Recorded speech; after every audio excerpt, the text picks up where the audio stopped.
Well, I'm excited to start you off with creating how you can have access to Keyword Planner. So one of the things that you can do, first of all, is to sign up for a Google account. They are free. If you've got a Gmail account, then not to worry. All you need to do is you're going to go to the Google Ads URL and you're going to sign in using your current Gmail account. Now, if you do have an ad account with that, it'll actually set it up. So just go to that actual ad account. Now here, what I'm looking for is if you're starting an account, let's say you don't have a Gmail account and you need a free Google account, then you would start right here, which is accounts.google.com. You would go here and start your setup to be able to, again, begin being able to start an account, because you need that account to be able to access things. Then when you do this, after you do this, you're going to go to ads.google.com. Okay, so once you go to ads.google.com, now you're going to go ahead and sign in. When you sign in, if you do not have a Google account, this is where you'll go. Again, if this is you're just starting here, you can also go to create an account to get back to that first page that I showed you when you jumped on the video. Let me now show you this. Let me take this away. And what will happen when you go to Google Ads and you're already signed into your account like I am here, you can start a new Google Ads account and it'll drop you right into here, which is wanting to put your first ad together. But remember what I said, you can do this without an ad account. You don't have to pay for it. This is 100% free. So this is the first part of you being able to fill out your keyword catcher. So what we're going to do here is not play with any of this, not any of Google's AI. We're going to go straight to expert mode. Even if you don't feel an expert, that's where you're going to get started. And then we're going to create an account without a campaign. We're not going to set aside an ad campaign at this time because we're doing keyword research. We are going to submit this just to say that's our information. And now we can start exploring our account, which we will click at right here. Now, when you explore your account, this is going to look different to you, but know that all navigation on Google is happening on the left-hand side. What you'll do here is you're going to go to Settings, and you will look actually at Overviews, where you'll head first and head to Campaigns, so you get to know your way around. Then you'll be given the chance to now explore your account. So we'll click Explore Account, and what you'll do here is you're not going to create any ad campaigns, but you're going to go up here to this top wrench here. This is on the right hand side. You'll click here and you will see Keyword Planner. Again, this is 100% free. We're not going to be running any ads, but we are going to do some research. So click on Keyword Planner, and once you click on Keyword Planner, you can discover new keywords, or you can also get search volumes and forecasts. So let's say we're going to discover new keywords. And we want to know, we have, let's say, dog collar. All right, so we want to get the results of what the keywords look like for a dog collar.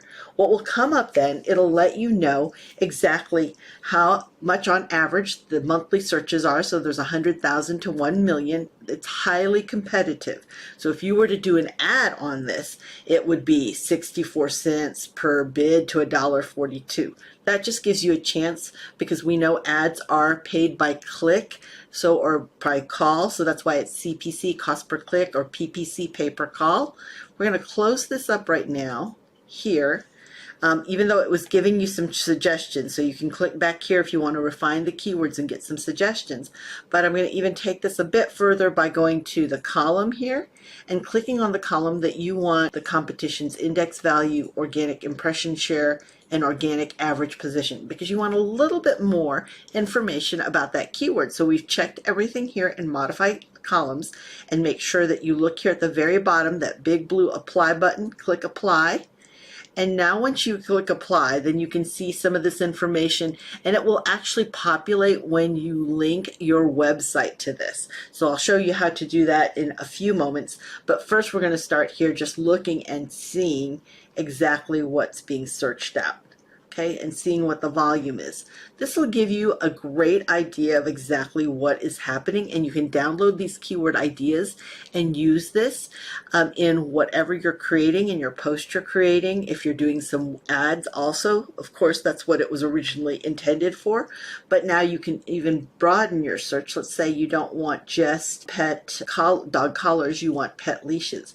But let's say dog collar, and we want to look at different other ideas here. Gucci dog collar, dog GPS tracker. We can see that here as well, okay? And you can look and see if that search is happening in Google or any of Google search partners as well, okay? Now, if you wanted to do a forecast to see exactly how some keywords were doing, let's say you wanted to do a dog collar, like we just saw. So again, I navigated on that left-hand side, click Save. Oops, I'm going to select an ad group. This is ad group 1, which is going to give it a nice generic name. And we'll put dog collar and click Save. Now you can get a little bit more information with a forecast. So we went from our keyword plan to our keyword ideas to a forecast. So we can see that if you spent $30, you would get these kind of impressions. And no, we're not spending on an ad, but this is going to help us have an understanding of exactly what people are looking at and the words that can make sure that we're visible in front of people whenever we're putting any of our content together, a blog post, a video, a post in your business profile on Google Search and Maps, your Facebook post, an Instagram reel, whatever it is that you're doing, you can see this here. And you can also see exactly where the predominant locations are if you wanted to target that specifically. Let's say that you live in Texas like I do, and so you think, wow, we can really talk about dog collars right now. You can even see which the top counties are or the top regions, top cities, or even top zip codes. So if I said top cities, then I can take a look here and see, okay, so right now it's within the California area, these cities, but it could be that I'm looking at top counties too. Or if I wanted to go a little bit broader, because Dallas seems to be the area, so it's not the entire state of Texas, I can go to top regions, and that will showcase the different regions. So right now it's really the San Francisco Bay Area. So this can show you what you could expect to see if you were to do an ad, but more importantly, you can use this for strategic research and intelligence on keywords. So if you look back here then, you can go here and create a plan around this if you were doing an ad, but we're going to go back to keyword ideas, and we just want to have some more keyword ideas. So let's see here, maybe we want to refine those keywords, which is the hints that I told you would happen in the right. Maybe we want to know about dog collars, but specific dog collars. We want, let's see, not all of them, but we want a training collar, an e-collar, and let me see, a friendship collar, okay? So when we do that, now we can take a look and see exactly what kind of volume, which are the most popular ones. And what you'll see here is I actually sorted it by clicking up here by the one, if we hover over here, it'll show you the average number of searches for this keyword, all right, within a month. So you can see now exactly what's doing well. You can also see a competition here, which if you were doing ads, it would show you, that would give you some hint into what's expensive. But in this case, we're looking to see maybe how many different eyeballs you're having looking at this word. All right, so you can look, what's the highest competition here? Again, or if you wanted to do from the lowest competition right here. So puppy collar and, let's expand this out, and lead set, just not getting enough eyeballs at now. You want to have some good competition there, but not so much that you really are having to pump out content to stand out. You want to go someplace where it's medium. So you're looking, if I were selling a dog collar, I would, let me see, toggle on down here, and it shows 100 rows, but I'm going to expand this to 500 rows and take a look till I get to medium. Let me scroll on down here. Just a lot of high searches here, so let me go to the next, because there's 1,515. Also here, a lot of high searches here. All right, now we're getting into the low, so I'm going to go ahead and toggle on up here and see where that break started to happen. Still all high, high, high, high, high, high.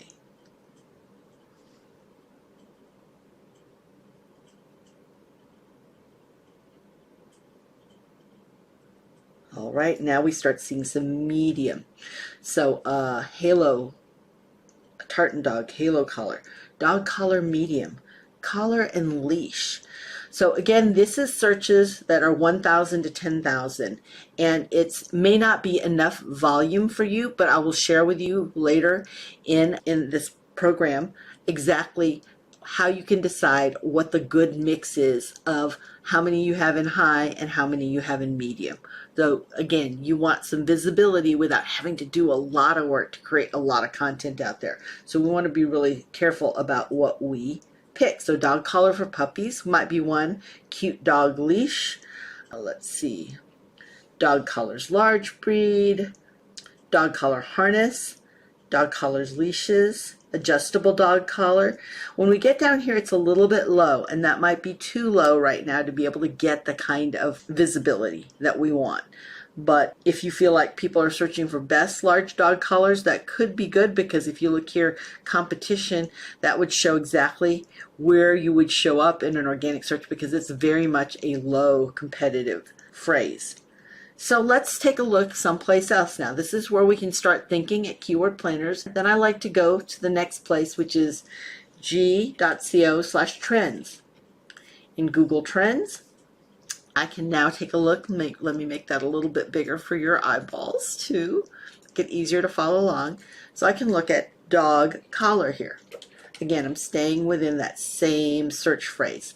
And I can look and see what for the past 12 months has really been trending there, but I'm going to be putting something out in the next few days, so I'm not going to want to go 12 months back unless for some specific reason. That does help me get a good idea of the lay of the land. So if you're looking at seasonality, or you want to know whether or not it's something that you should focus on for the next quarter, you can go out a little bit longer to look and see what the history has shown. I'm going to go the past 30 days, right? And so I can see here, Gucci dog collar, dog donut collar are what is known as breakout terms. Now what a breakout term is, it means that it's a term that's not very popular, but it's becoming popular right now. If I were doing Google ads, I would utilize this breakout keyword, because it could get me the visibility without costing me a lot, because the algorithm hasn't picked up how popular this is yet. So it's giving you the ability to be seen at a lower price because it's seeing it as a lower performing ad keyword.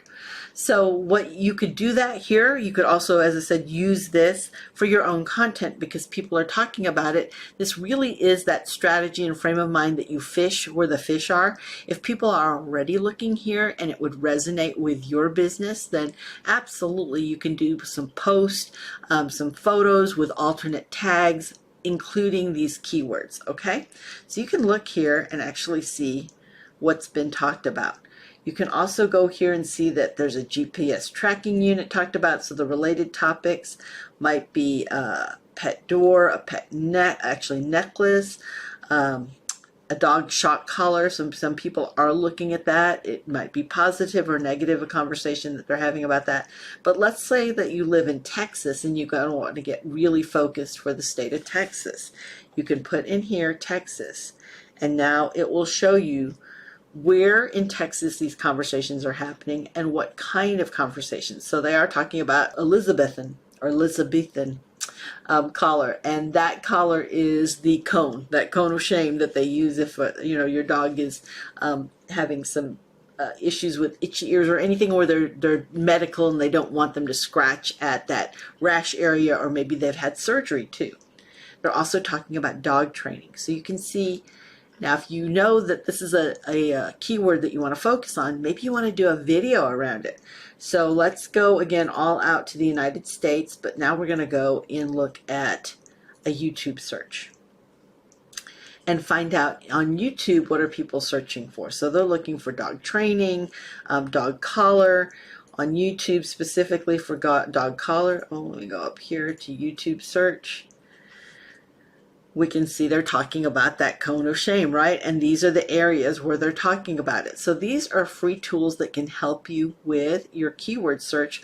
What I also like to do is to find out exactly, let's say you've got a competitor that you have here. So I'm going to go into images too, because you can also see here what people are searching out in images. They're looking for puppies around dog collar. If they're looking at shopping, so they're looking at buying something, it could be they're looking at leashes. So again, take a look into Google AdWords or Google Ads to be able to see exactly what some different keyword ideas are and the volume of those keywords. And I'll show you later here in this program exactly how you can decide that good mix. And you can also look here to see some other keywords and get verification if they work for your area. Now I'm going to go back out here to an entire web search, but I'm going to go ahead and delete this, and I'm going to come back in now and use the term Petco, because maybe Petco is this retail company is my competitor. So I want to look what people are looking for and finding Petco for when they're searching. So here you're looking at what are the words they're using. They're using about Petco login, Petco locations, Petco careers, what time does Petco open. In Corpus Christi, if I had a dog business that was targeting Corpus Christi or could serve Corpus Christi, I would look at that. But they're also looking at nail clippers. People are maybe thinking about getting a hermit crab. They're looking at neutering, nail clipping also within the Petco the dog grooming area. So again, think about how you could use this to be able to help you make sure that you're showing up where they're looking. Now, you can also decide if you wanted to go here and you want to see what people who are specifically looking at pet and animals are saying about Petco. And you can see they're looking specifically to these locations. So if you did business in these locations or could deliver there, that might be something that you utilize and say, hey, everybody in Fresno or in Visalia, this could be something that makes sense for you. Okay? So these are creative ways you can use this, and I go much further into the course about how you can come up with creative ideas once you find these. But this is how you absolutely search and find this information. The last place I'm going to tell you is on a Google search. So let me bring that up here, and what I'm going to do, I'm going to go to google.com. Okay, so we're in google.com, and let me make this just a little bit bigger. And what we're looking for is dog color. And the reason I'm asking you to look here, and I do not want Google to know where I'm at right now because I'm just looking in general, toggle all the way down to the first page of a Google search. And when you toggle down here, what you're going to see are related searches. So you see all of these organic search results. This is telling you in real time what the actual search phrases, the keywords that people are using right now that they're searching actively in Google. And this is really important because going back to that strategy and that focus of making sure you fish where the fish are, be there where people already are, because it takes so much time, energy, and money to try to get them to go someplace that they're not already. If they're already there and you can get in front of them, now you've got people with interested eyeballs who can now take a look at what you have to offer. So you might talk about leather dog collars, cute dog collars, best dog collars, unique dog collars and leashes, and that is what people are actively looking for, and you have a chance to be seen higher in search, which is exactly what you want to do. Understand that most people won't look past the first 30 organic searches in Google, so every Google search page brings back a result of 10 organic search results. Yes, there are ads at the very top, shopping, which has the photos, as well as a text ad at the top, but then the rest of the searches you actually have to earn the spot in there, which those are organic searches, and every organic or every search page comes back with 10 organic search results. So most people won't go past the first 3 pages of a Google search. I hope this is helpful to you, and I will jump back in to show you how you can use your keyword catcher to help you go even further and keep these top of mind anytime you're creating content or working with a content creator. They can help you make sure that you're focused on your keywords and therefore you're visible, which gives you the opportunity to do business with people, and you can prove that you're valid and then also that you're valuable to that end customer.